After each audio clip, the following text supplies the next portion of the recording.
Good morning and welcome to the show. Before we begin, usual apologies.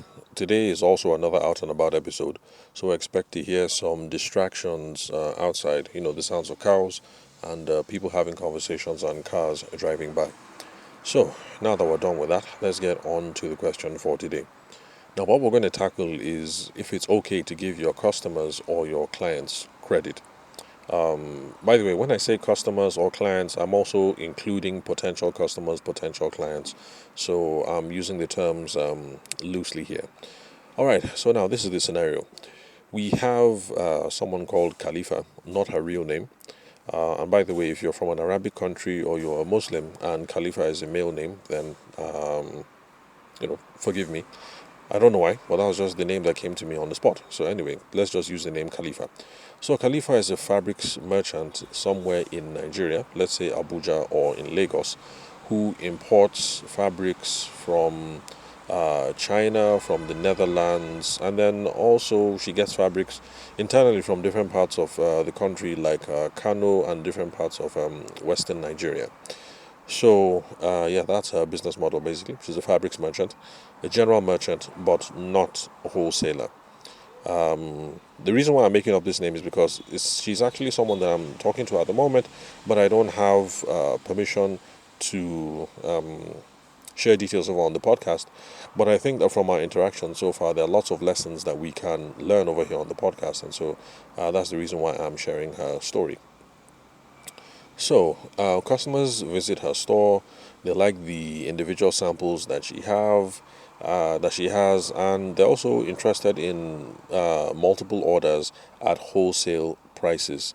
And in fact, that is how Khalifa and I started our conversation, because she is a retailer. So that means she sells little bits and pieces of fabrics, 6 yards, 12 yards, 15 yards, stuff like that, to folks like me and maybe my wife, who we want to buy some material, sew some clothes for the family so that we look absolutely smashing, the next time we go for a wedding or a family engagement, that sort of thing. But then there's some people who show up and they say, "Oh, I like this particular print. I want to buy 200. I want to buy 200. What do you call them? Gosh, when you have a bundle of fabric, I'm not sure what you call it. Let me just use the word bundle. But for those of you who are fashionistas, there are those of you who are in the trade. Forgive me for not knowing what the terms are. So some people come in and they say, "Oh, I like this, but instead of buying this one piece of 6 yards, can I buy 6 yards in 200 bundles or 400 bundles? And instead of you selling it to me for 5,000 naira, which is the retail price, can you give it to me at 3,005, which is the retail price? Sorry, the wholesale price." The difference between wholesale and retailing is retailers sell to ordinary people like you and I and my wife, who just buy a couple of pieces, while wholesalers sell in bulk to other people who will in turn go and sell to somebody else. An example, that's for those of you who are not well versed in these sorts of business practices.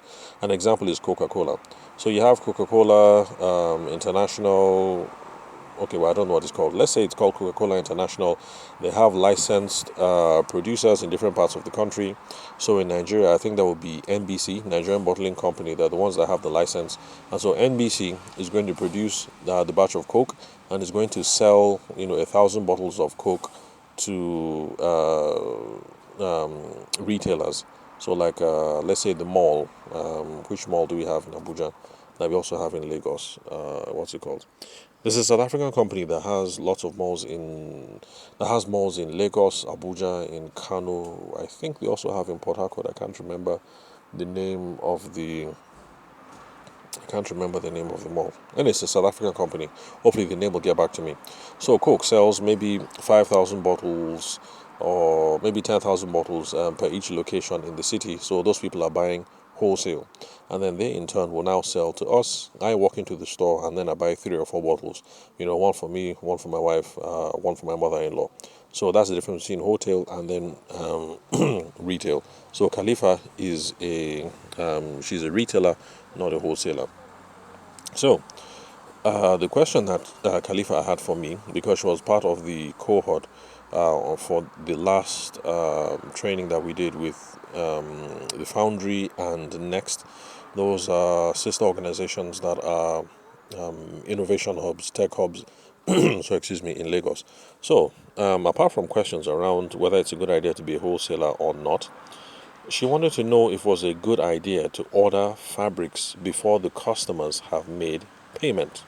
So remember, these are people walking into the store and they say, I like this particular item, but you only have one or two. I don't want one or two. I want to buy 200 bundles, 400 bundles. And in this scenario, the person is saying, I am not going to pay for the 400 bundles. You go ahead and order the 400 bundles. When I come and I have a look at the 400 bundles and I'm happy with them, then I'll pay you the money. So she wanted to know if this is a good idea or not. Now, I tried to give some help the best that I could, but I pointed out one thing. Now, when it comes to these sorts of things, should you pre-order something before the customer comes and pays for it? It's not really a sales question. It's a financing question. Okay, let me repeat that again. These sorts of questions are not sales questions, they are financing questions, and that's the reason why I'm not the expert in these sorts of things. Because financing is the discipline, the study of how businesses utilize the resources that they get. So you have money that has come in through this. How much money should you use for salaries? How much money should you use for working capital? How much money should you use to service debt? How much money should you use this? Capital allocation, money allocation. Those are financing questions, not really my own sphere of influence. But I think I was able to be helpful. So it's a financing question because when you order stuff before payment has been made, that is another way of you offering credit facilities to potential clients or to potential customers. It's a credit service that you've offered because you have helped the customer to buy something even though they didn't get to put any money down. You're the one that has put the money down and you're the one that has borne the risk. I don't think this is a good idea. Maybe there might be some businesses where you are forced to operate that way. Like, for instance, back to this whole thing about retailing and wholesale. Retailing business runs this way. So, you have stuff that you want to retail. So you take it to the big mall and you want the mall to sell it for you.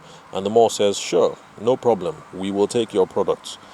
But unfortunately, the mall does not give you any money up front because the mall wants to be sure that it's something that they can sell. So they tell you, okay, good, you want to sell your latest hair cream, no problem. Bring your hair cream, we'll put it in store, but we are not going to pay you until after 60 days from now when we are sure that this whole thing that we can sell and that this thing moves. And in fact, if it doesn't move, you come back after 60 days and you take all the things that have not been sold. So there are some businesses that's how it works. Unfortunately, yeah, people have payment terms, and it's also something that I faced back in my photography days when dealing with multinational organizations. So for the British Council, we would cover events for them, photography, we provide video, and unfortunately for them, their own payment terms was net 30. So in other words, you provide the service today, and then they would pay you 30 days from now. There are other organizations that have net 60 and have net 90. In other words, you provide the service in January, but they don't pay you until March. So there are just some industries that's how you play the game. Although for my wife, she figured, it's British Council, they will pay. Let's just use it as savings. So let's go ahead. We'll do the job. And my other business partner on the video end, he had no problem with that. So yeah, no problem. We would go, we'll provide the job, we'd settle the crew, and then 30 days later, we'll get our money. So apart from industries like that, where you're trying to get big retailers to sell for you, or you're dealing with multinational organizations that have delayed payment terms, I don't think it's a good idea to order before payment because you are stressing your working capital requirements, you're stressing your workflow. Working capital is the money that you need to pay rent, to pay staff, what else? Yeah, pay rent, pay staff, buy internet, buy call credit so you can call your suppliers, those sorts of things. That's what you need working capital requirements. That's your working capital. And then cash flow is the process of money moving in and then money moving out. So when you are ordering before people have paid, you are stressing your business, your working capital requirements, you're stressing your cash flow. And then remember that I mentioned risk. If the customer changes their mind, then you are stuck with inventory and you're cash strapped. Now, some people think, oh, it's not a problem. If they don't order, I still have the wrappers. I can sell it to somebody else. But the thing is, that is inventory that is sitting in the warehouse or sitting in your store that you can't do anything with. So if you order 400 pieces, they said they were interested in 400 pieces. Normally you buy, let's say normally you only buy 10 pieces, but because they said you were interested, they were interested, this time you now ordered 410 because you normally you sell about 10 a month. But then they changed their mind. You're stuck with that 400. If you spent 1 million to buy those 400 pieces of fabric, you now have effectively 1 million naira sitting in your warehouse or sitting in your store that you can't do anything with. You can't use that to pay bills. You can't use that to pay your employees. You can't use that to buy fuel for your delivery trucks. You can't use that to buy internet. You can't use that to buy credit for phone calls, and then you end up being cash strapped. And remember, you've been selling those fabrics at 10 a month, and so think about it. If you have been selling them at 10 a month and then now you bought 400, so 400 divided by 10, so that is 40. You're going to need 40 months to sell all of that, and that's a long time for 1 million naira to just be tied down, or however much money that you invested in that. So that's why I think it's a bad idea to make financing decisions like this, to go ahead and to buy the thing ahead of time just because people said that they are interested. Now, even though this is a financing question, what is the sales wisdom that we can learn to the solution? The sales solution that we can, or rather, the sales wisdom that we can bring to this problem is, of course, qualifying and discovery. For those of you who've been listening to the podcast for the last 4 or 5 episodes, you already know what it is.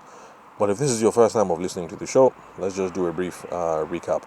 Qualifying and discovery are stages in a sales process or a sales framework where you are engaging in conversation. So remember, it has to be conversational. You pick up the phone, or you're sending emails, or you're sending WhatsApp messages, but it's a conversation. You're talking to and fro. You are not pitching, you are not making a presentation. It has to be a conversation. And the goal of the conversation is this. You're trying to figure out who is this person, what are their needs, do they have a problem? That is the qualification stage. Who is this person? Do they have a problem?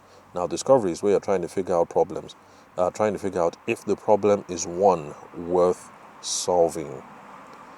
If they have a problem and they have a problem that is worth solving, then it's a good sign that you can go ahead with these people. So you should be having qualification and discovery questions with them.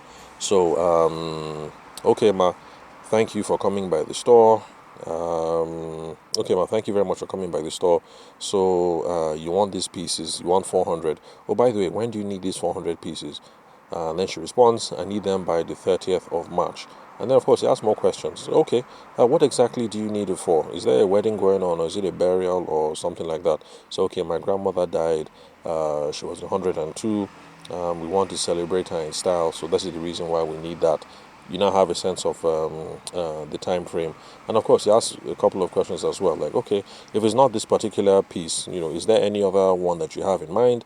And then through that conversation, you might get the sense that they're talking to other vendors as well. So, I mean, you can see that they have options. It's not like you are their last point of call. So perhaps maybe this is not worth a problem solving through you, at least, because at least they're talking to multiple vendors.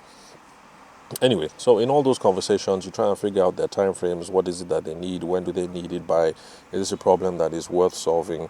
Because even though they want to bury grandma in style, if at the end of the day they run the math and they think, look, it's going to cost us more than 1 million. We love grandma, but not that much. We're not going to spend 1 million on fabrics. Then you know that these people, it's not a problem worth solving for them. Perhaps it's not a good point in going ahead. But after you do the qualification and discovery stage, they have a problem. The problem is worth solving, and they are getting ready to make a decision anytime soon. So there's a sense of urgency. Then you just get some feedback and confirm the situation. So, and after that, you now try to close. You try to get them to make the next step. So you get feedback, you confirm. So, okay, ma. So if I understand correctly, you need this particular batik or this particular Ankara. You want 400 pieces, and the burial is going to be 30th of March. Is that correct? The woman says yes. And then this is where you now get them to close or take them to the next step. So you say, okay, ma. So for that to happen, for you guys to be ready for March the 30th, which is the burial date, I'm assuming that you're going to need at least 2 weeks to get the material sewn.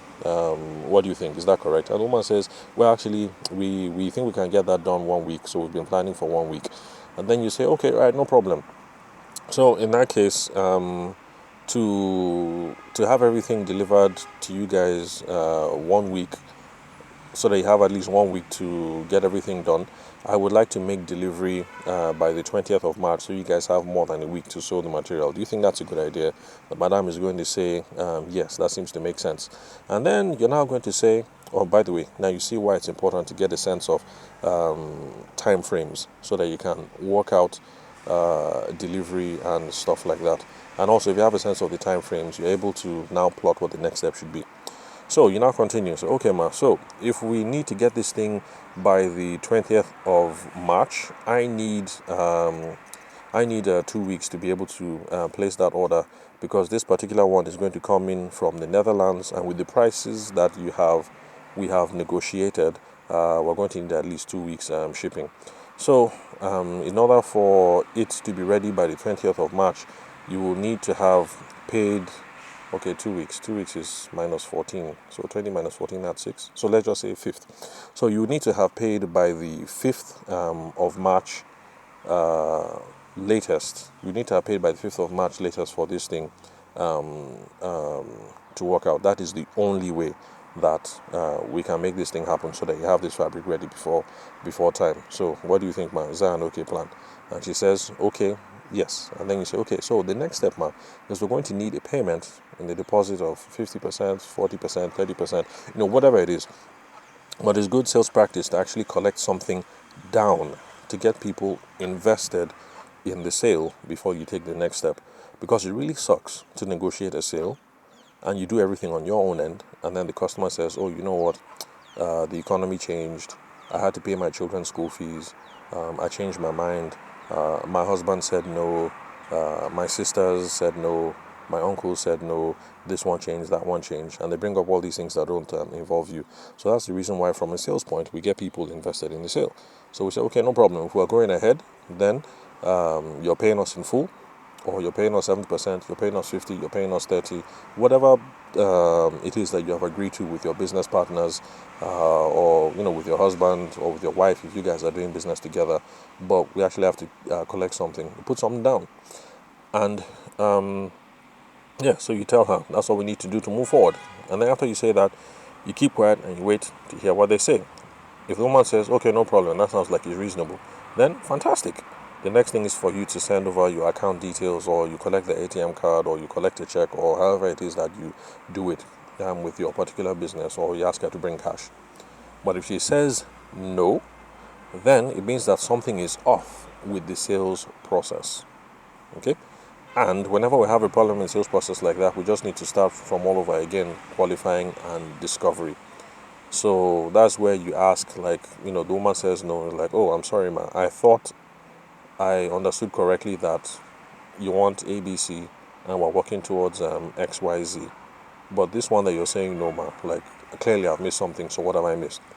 The reason why it's important to go over the process again is because sometimes it might be a confidence issue. Maybe they don't think you might be able to get all those pieces in time if they drop the money. Sometimes it's that you have failed to build rapport with them, so maybe they don't like you enough yet, or maybe you haven't built credibility or competence.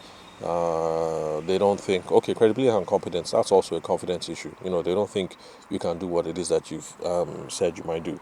But anyway, dealing with these sorts of things, that's in a different episode. We're already hitting 20 minutes, so I'll just bring it to a close over here. But summary, if you are in this kind of scenario where the customer says, okay, I like this, you don't have enough pieces, I want you to order more pieces, more items, but I'm not going to pay for them until you have everything in store. What do you do? It's a financing question. You should have had these conversations with your accountant, your husband, your wife, your business partners ahead of time. It's a financing question. How are we going to spend how are we going to make financing decisions in the company? But from a sales perspective, you make sure that you qualify and run discovery processes. Make sure you're talking to the right people. They have a problem, it's worth solving, and they are ready to take action anytime soon. And then you get them invested in the sale. They have to put something down. Whatever it is you're comfortable with, 20%, 30%, 70%, 100%. In fact, back to my wedding days, I know some wedding photographers who would not do any part payment because they don't like the things where they collect 70% and then they start saying, okay, after the wedding, my phone got stolen, I had to buy a new phone, we had to pay rent, or we got stuck during the honeymoon, so we can't pay you now. So some photographers, that's just part of their policy of doing business. You come, you like what it is, but I'm only working 100%. If you're not going to give me 100% of my money, then move on and talk to another photographer. So I'm not saying it has to be 100%, but you guys sit down with your business partners and come up with terms that you guys think are workable. But bottom line, you have to get them invested in the sale, so that the mover, so that there's less chances of them backing out. If they say no, it means that there's been a problem with the sales process. It might be a confidence issue, might be a credibility issue. Maybe you didn't build rapport. It could be any number of issues that we tackle in a future episode. So the answer to the question, is it okay to give your potential customers, potential clients credit? In my own opinion, I would say no. But if you sit down with your husband, your wife, your business partners, you guys come to a different decision, that's okay. It's all on you guys. And besides, if you're dealing with some multinationals or with big retailers, you don't really have a choice. That's just the way that they do business. I don't think it's fair that these people with big budgets get to stress other guys like us. But anyway, that's just the way of the world for now. Anyway, so if you're supplying Ankara to British Council, you won't have much of a choice. You will have to drop the Ankara today. They'll pay you in 30 days. But, well, at least, British Council, all those USAID, let's say you have to supply medicines for USAID, what else? All those types of organizations. Well, at least they're big multinationals, NGOs actually, not multinationals, but you know that these organizations have been around for a while and you will get paid. So I guess it's not the same risk you run having someone coming into the store and some random person who wants you to finance 400 pieces of batik or Ankara for her. So thanks for listening to the show. Remember, you can subscribe for free because lots of you are still using the web browsers. The last time I checked, 34% of you are listening over the web. It's a lot easier to do so on your tablet or on your phone if you have subscribed to the Sales for the Nigerian Business Person podcast. That's the name of the show. You can subscribe on Spotify, on Google, on Apple iTunes, Pocket Cast, Anchor, Overcast, or any podcast player of your choice. Also, remember, you can connect to me on LinkedIn. Some of you still find me on Instagram. I was chatting with someone on Instagram a couple of days ago, and I had to let the person know that I don't really spend time on Instagram and LinkedIn and TikTok anymore. So, so that's it. LinkedIn, connect to me on LinkedIn, and if there's any way that I can be of help, professionally or personally, I will do my best. So I'm your host, Tavishima, and yes, that rhymes with Hiroshima. I'll see you guys at the next episode.